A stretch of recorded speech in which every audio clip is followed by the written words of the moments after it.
தவறு இல்லாமல் பேசுறது, அதை தவறு இல்லாமல் எழுதணும், அதை சரியான முறையில் மக்கள்கிட்ட கொண்டு போகணுன்ற ஆசை உண்டு. அதனால் நான் வந்து பல வருடமாக வந்து வெக்காபுலரியினுடைய வேர்ட்ஸ் இருக்கு இல்லையா, அது வந்து நிறைய அப்படியே அங்கங்கே புது புது வார்த்தைகளை பார்த்தா நான் வந்து எழுதி வைக்கிற பழக்கம்.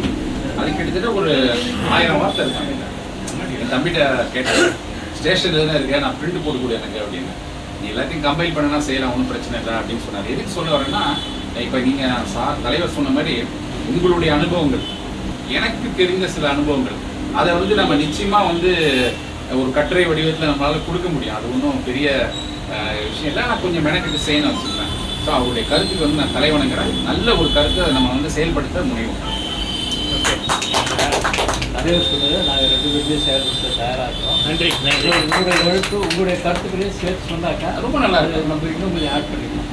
கொஞ்சம் அவர் எழுதுறது கதாசிரியர் ஒரு மேடம் எனக்கு ரொம்ப தெரியும்.